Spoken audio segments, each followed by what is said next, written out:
Bonjour, je m'appelle Gabriel Marcoux-Chabot. Je sors cet automne un roman qui s'appelle Tas de roches, que j'ai écrit, ça m'a pris 7 ans à écrire, qui est enfin terminé. Ce roman-là se passe à Saint-Néré-de-Bellechasse, où j'ai grandi. Et c'est ici qu'on est aujourd'hui, à Saint-Néré, dans les bois que j'ai fréquentés, dans les bois que fréquente mon personnage principal, qui s'appelle aussi Tas de roches, à cause de sa forte carrure, à cause de sa dimension hors du commun et de sa force physique. Et aujourd'hui, on s'en va à la rivière du Sud, qui est un peu plus loin par là-bas, pour faire quoi? On s'en va chercher de la roche. De la roche qui va servir dans le brassage d'une bière, qui sera aussi cet automne, une bière inspirée de mon personnage, inspirée de mon roman, et qui s'appelle aussi Tas de roches. Fait qu'on a besoin de roche.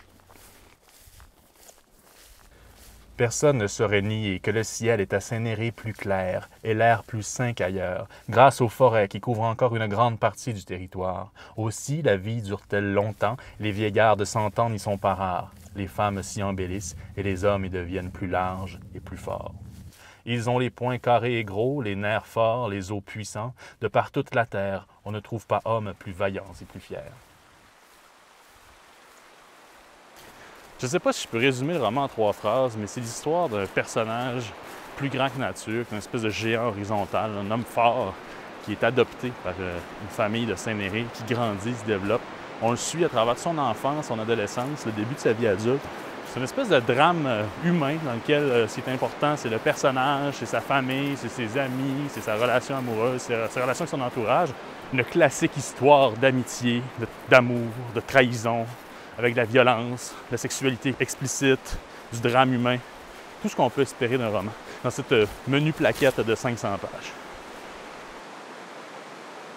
Il me semble à propos de relier ce personnage à l'arbre légendaire des hommes forts et des géants, Titan, Escogriffe et Grand Calabre, qui depuis Chalbrotte et Prométhée jusqu'à Louis Cyr et Joe Montferrand, en passant par Surte, Mimir et l'inestimable Essimessac Gélina, éclairent les hommes et les animent du feu de leur antique et subversive sagesse. Or, il faut à ces hommes phares, à ces grands fanaux, pour s'enflammer et donner toute la démesure de leur formidable rayonnement, un terroir fertile et vivant, où, nourris de culture populaire, grandis encore par la rumeur, ils pourront déployer l'effroyable potentiel que leur octroie cette filiation imaginaire.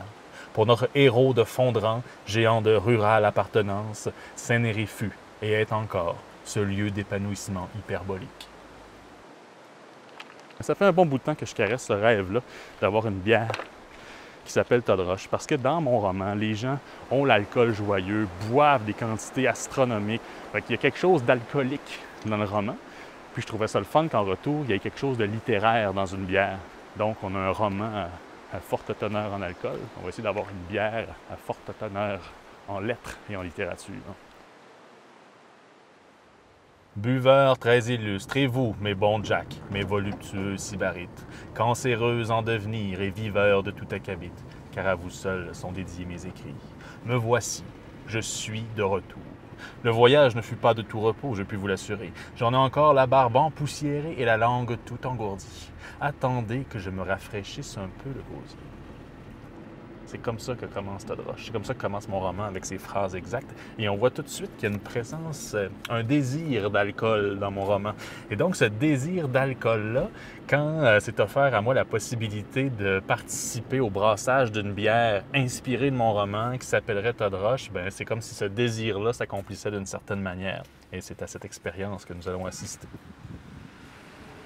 Les particularités du sous-sol de Saint-Néré ne manquèrent point d'étonner ceux qui, vers 1883, eurent la bonne idée de quitter les paroisses voisines de Saint-Lazare, Saint-Raphaël et Saint-Gervais pour s'établir sur ce territoire encore vierge de toute présence humaine. Au moment des premiers labours, bien après le déboisement et le brûlage des abattis, lorsque le terrain fut déblayé et la terre hercée, ces braves colons eurent en effet la surprise de voir affleurer de telles quantités de roches que la moitié d'entre eux, effrayés par l'ampleur de la tâche qui restait à accomplir, s'enfuirent en pleurant aux États où ils filèrent un mauvais coton pendant 2 ou 3 générations. Ceux qui restèrent avaient des couilles énormes et du cœur au ventre. Ils retroussèrent leurs manches, crachèrent dans les mains et se mirent au travail sans hésiter. Ils ramassèrent comme ils purent tous les cailloux sur lesquels vint buter le stock de leur charrue, les chargèrent sur de longues traînes en bois tirées par des chevaux et les placèrent en digue aux abords des champs. Ensuite, seulement, ils purent semer le grain dont dépendait leur subsistance. Bonjour, bienvenue au Pub de la Contrée. Je suis Annabelle Bouclier, je suis gérante au niveau du pub, puis membre travailleur de la coopérative. Gabriel Paquette, président et brasseur.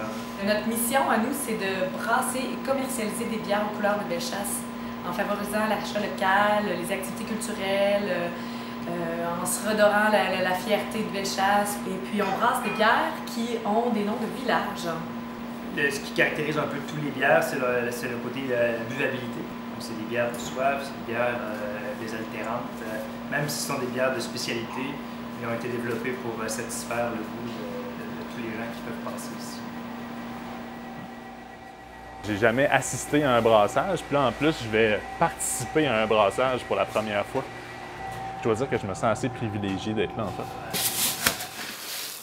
Je vous propose donc une bagosse de haute sapience artisanale, une médecine à la fois préventive et curative, une panacée comme il ne s'en fait plus, qui agit contre la fatigue, l'anxiété, l'insomnie, la douleur, les crampes musculaires, les troubles digestifs, cardiovasculaires et neurologiques, etc., etc. Je continue pendant plusieurs lignes, mais on a là cette bagosse de haute sapience artisanale qu'est mon roman et que sera aussi cette bière que nous allons brasser. Les brasseries québécoises font beaucoup des ales. Nous, on se concentre plus sur des bières vieillies, donc des lagers ou des bières belges. La Saint-Néry, à la base, c'est une lager fumée. En fait, elle est inspirée dès le départ parce que le village de Saint-Néry a pris feu et a laissé probablement dans l'air une odeur de fumée. Donc, on met à l'intérieur déjà du malt fumé au bois. Fait que si on parle de brasserie puis micro-brasserie de brasseur, j'imagine que c'est parce que le brassage est important dans l'histoire. Ouais. C'est là que ça porte son nom. À ce moment qu'on brasse, c'est le moment. Avec le roman de Gabriel, qui son personnage s'appelle Todd Roche, je pensais que la minéralité de la roche pourrait être un bon complément avec le côté fumé de la bière. Il faut savoir que traditionnellement, en Europe, pour le brassage, pour faire les paliers de température lors du brassage, ils faisaient chauffer des roches dans le feu. Ils tiraient ça dans le terrain pour faire monter la température. Donc c'est un peu ça qu'on refait ici. Dans Todd Roche, le roman, je vois comme pasticher des anciennes écritures du moyen français, la littérature médiévale, la littérature de la Renaissance, que je remixe dans un truc d'actualité contemporain. Fait que là, que tu ailles chercher des vieilles méthodes pour voir si tu es encore capable de faire de quoi avec ça, c'est une activité divertissante. Ces indomptables pionniers durent bientôt se rendre à l'évidence. Saint-Néry avait été bâti sur un tas de roches. Le sol de la paroisse, en effet, recelait de telles quantités de matière caillouteuse que le travail d'extraction était sans cesse à recommencer. Mais ils ne s'avouèrent pas vaincus pour autant.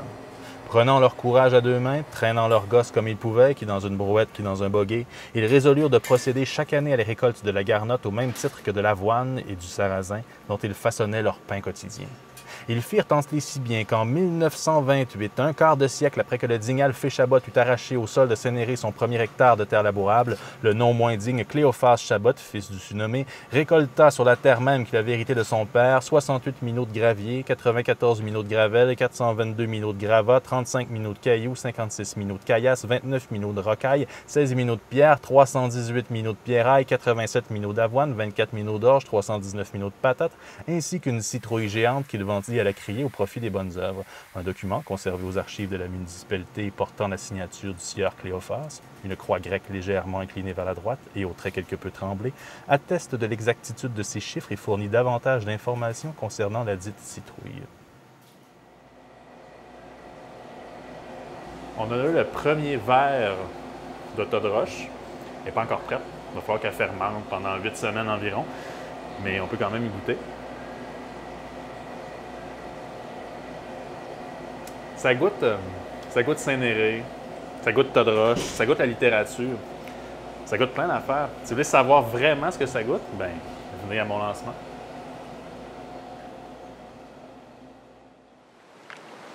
Ça, on a un beau Todd Roche pour brasser la Todd Roche, inspiré du roman Todd Roche.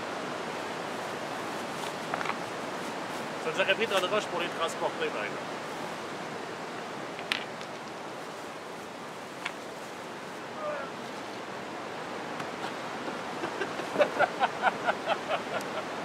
Tel que c'est beau. On va faire plusieurs voyages.